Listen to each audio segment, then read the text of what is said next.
Okay, Griff, so for more on this, let's bring in our political panel. Joining us now is Targeted Victory Vice President and former National Republican Congressional Committee Communications Director, a long title, Matt Gorman, and former Communications Director for the moderate House Democrat Group, the Blue Dog Coalition, and the Vogel Group Principal, Brad Howard.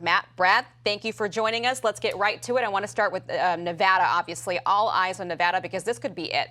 If it swings left, this is it. We know who controls Congress, and Georgia doesn't matter as much. So I want to start with you, Brad. Cortez Masto, in a state like Nevada where inflation is killing people, gas prices, the second highest in the country, she was the most vulnerable Democrat. What happened to where now she's putting up a pretty strong fight? Well, not just that. I think everyone was predicting, specifically a red wave across Nevada. Oh, yeah. We were looking at losing Dina Titus and Horsford and Susie Lee and others, and we wound up holding all the House seats as well, and it looks like we're going to hold the Senate seat. So I think what that shows is that's a good bellwether for nationwide. Like, the economic problems are front and center in Nevada.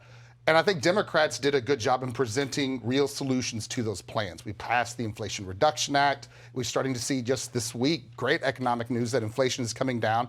The stock market soared in response to it. So we're starting to see these policies take effect. And I think the Republicans didn't present any real plans on how to address inflation. And so I think if you really are going to put the economy front and center, you've got to have solutions for voters. You've got to tell them what you did and what you're going to do. And I think Democrats made a great case the last closing weeks of the election. Yeah, and you know, Griff, one thing I haven't heard from Republicans yet is a really good answer as to what happened to this red wave.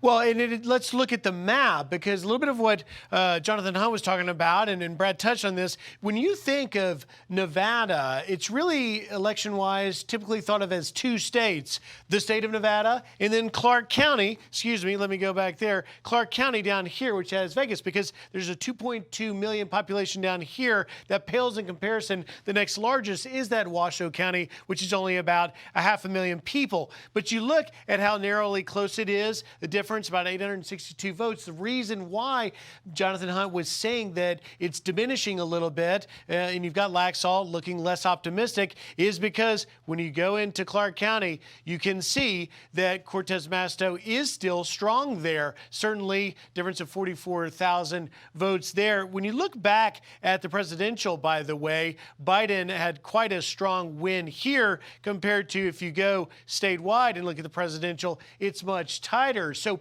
I think you did see Laxalt performing very well. But, Matt, I'd ask you, did Laxalt make a mistake? Did he not do something that could have won it like you saw in the gubernatorial race, Lombardo pulling it through?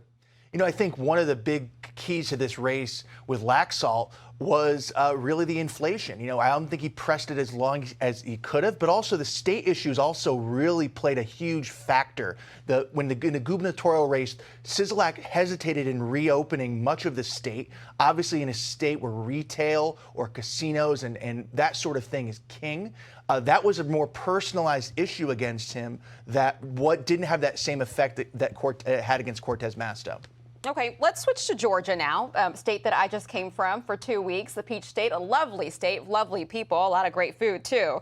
I want to ask you, Brad, the DSCC now pouring in $7 million for incumbent Senator Warnock.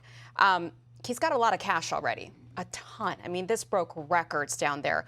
What's he missing, though? Why couldn't he get across the finish line? Well, look, I think Georgia is probably one of the most competitive states on the maps now.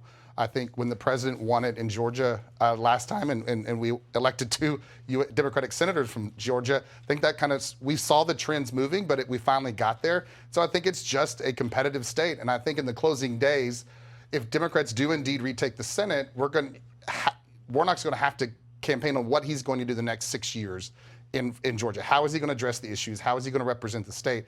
And I think Democrats have an excited base right now. All of us, I think, a month ago, we're in dire straits. We were ER, it's all raining all the time. And now the sun's out, and I think our voters are excited. And so I think that's going to be pivotal here. The X factor in the Georgia runoff will be President Trump.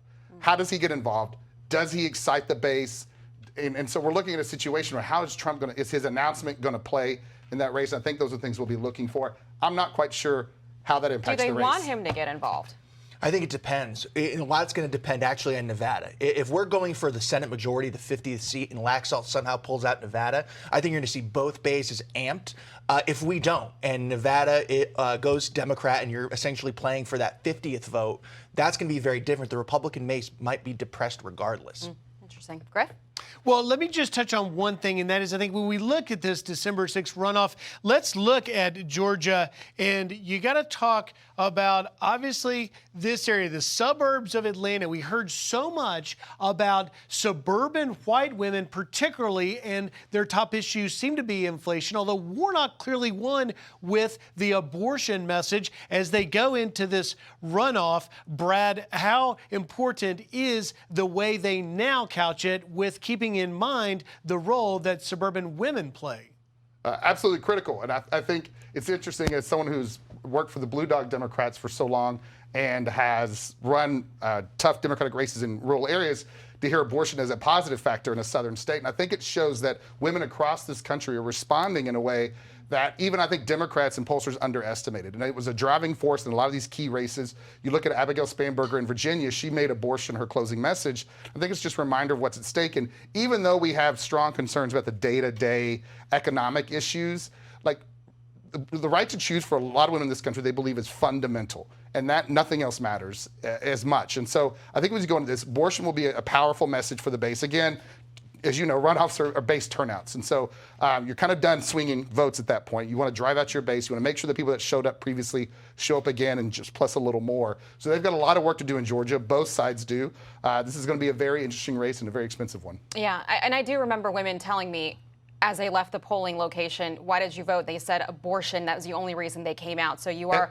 And I'll make one more caveat on that. Sure. I think a lot of Republican candidates were surprised on the campaign trail by the question of abortion. Like, how do you legislate it now? And I think that caught a lot of candidates off guard. Let's quickly pivot to the House because we're also still waiting for calls on that.